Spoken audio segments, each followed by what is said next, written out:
mbaye ikaze nanone mu makuru ari kuvugwa mu myidagaduro. Miss Muyango Uwase Claudine yagaragaje Kimenyi Yves babyaranye banabanye nk'umugabo n'umugore nk'umuntu afata nk'inshuti magara, ariko yirinda kuvuga ku by'umubano wabo.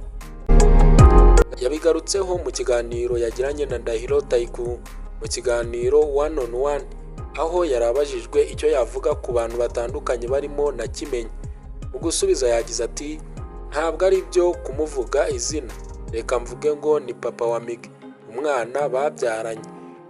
Ibintu bitatu byo kumuvugaho ni bike, ubu se mvuga iki? Ni byinshi. Ni umwe mu nshuti nkeya mfite, ni umujyanama mwiza, buriya nushaka kugisha inama uzamwegere. Ibi bije nyuma y'aho Muyango Uwase Claudine mu minsi yashize yahakanye inkuru zari zimaze iminsi zivugwa ko yaba aryamana na DJ Brian, agaragaza ko ari ikinyoma cyambaye ubusa, asaba abantu guha agahenge papa w'umwana we.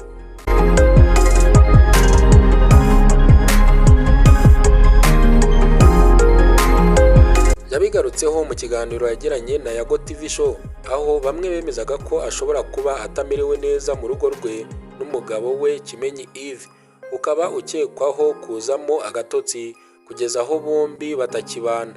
Ati ndakomeye gahoro gahoro ariko ndaho ndakomeye, biragoye muri iki gihe kugira ikintu wavuga, icyo watangamo inama biragoye, ntabwo ari ibintu byoroshye.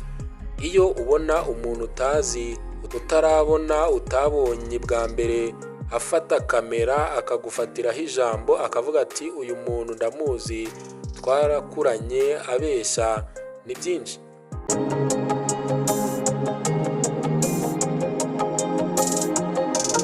Abajijwe ku byavuzwe ko aryamana na mugenzi we DJ Brian, yavuze ko ari ibinyoma ndetse ari ibintu bitazigera bibaho mu buzima bwe. Ati nta kintu kinini navuga ku butinganyi bumvugwaho uretse ko ari ikinyoma. Ntabwo ndi intungane, nshobora kuba nakosa, ariko byibuza bubahe ko ndi umubyeyi.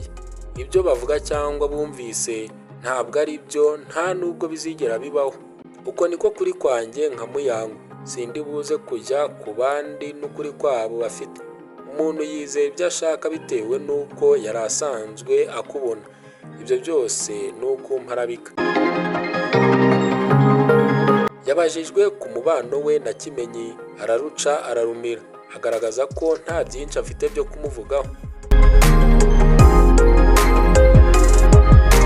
Ese wowe ibi byamamare ubivugaho iki? Ni ayahe makuru y'impamo se waba ubifiteho? Ese kuko baratandukanye cyangwa ni prank nk'uko tuzimenyereye mu myidagaduro nyarwanda?